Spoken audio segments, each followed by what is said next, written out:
YouTube, Twitter, Facebook, Pinterest, SoundCloud, SoundClick. It's your boy Tone 202. What's happening? Instagram, Gram. I'll be on the gram. And yeah, uh, just wanted to talk some more about the state that we are in with the papacy, the Pope, and their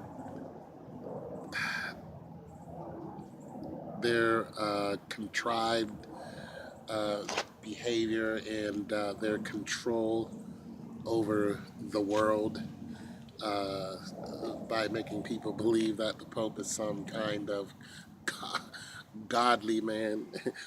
For one, did you know that in the Vatican that they have a picture of Black Jesus the Christ that the Pope kneels before every day? Did you know that? They do. Uh, I have actually, you know what? I've been to Paris. Let's tell you what. I've been to Paris, and when I went to Paris, I went to the Louvre, and which used to be a castle, by the way. It's huge. It's huge. But when you go into it, you don't actually go in through doors. You actually go down into it. There's a big diamond that you go down into, Lou.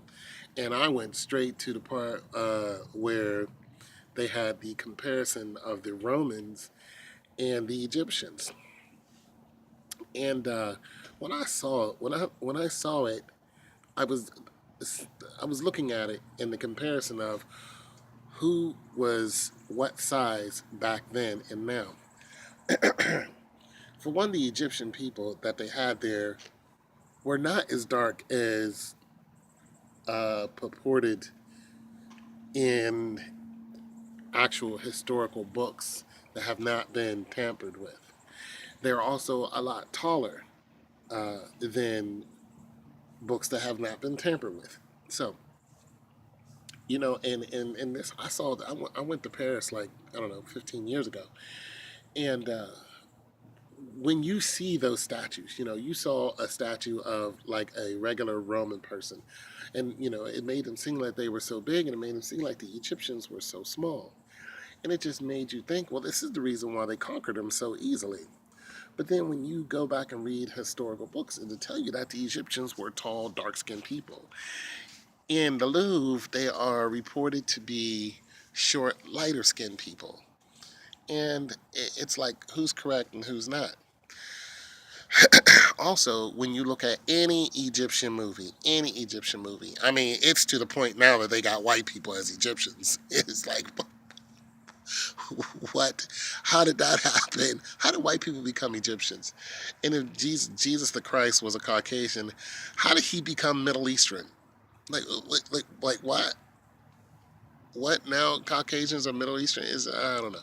So also, when I was living in Atlanta, I had the opportunity to be a guard for a museum down there, the only one down there in Atlanta, and they just happened to go to.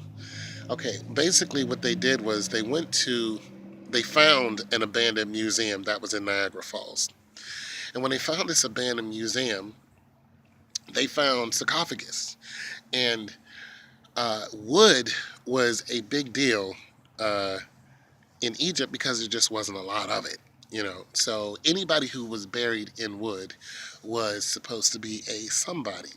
Um, you don't have to be a pharaoh to be buried in wood. What I'm saying, you could just be somebody, a governor. You could be somebody important because it was so scarce.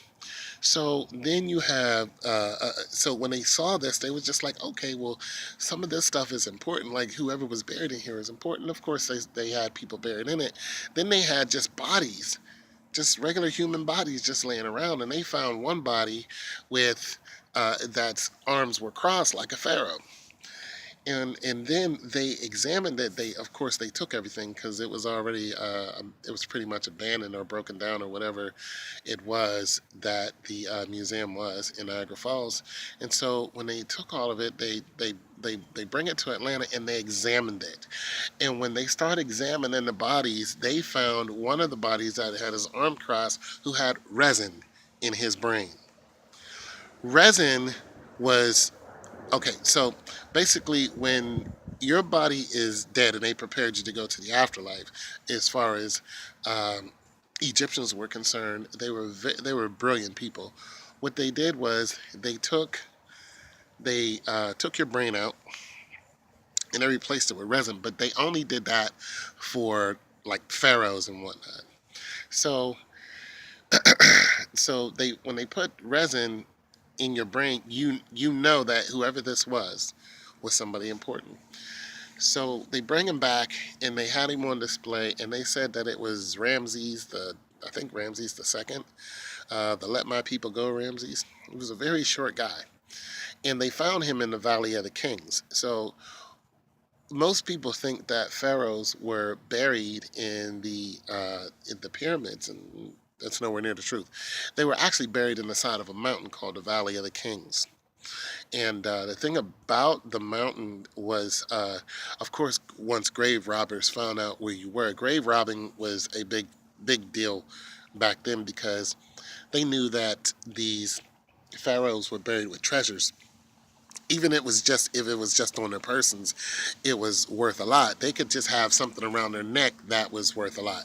So grave robbing was a big thing, and pharaohs knew this. So they would, when they would build these pyramids, make people think they were buried in one place, they would be actually buried in a whole nother place.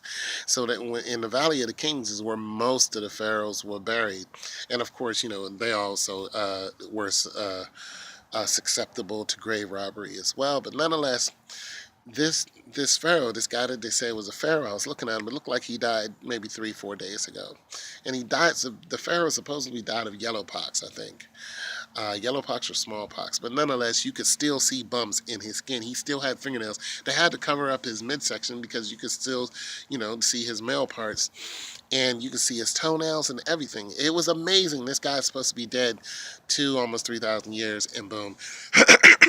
But uh, for the record, if that really was him, he was a short, lighter skinned.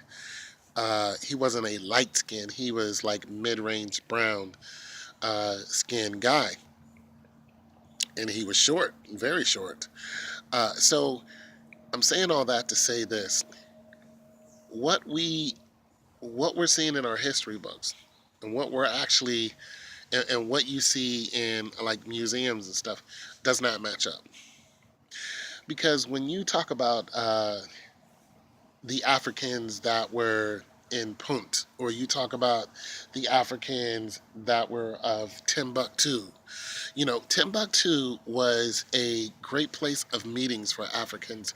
And what they had there was a library. The library had all of our historical facts about about Africans.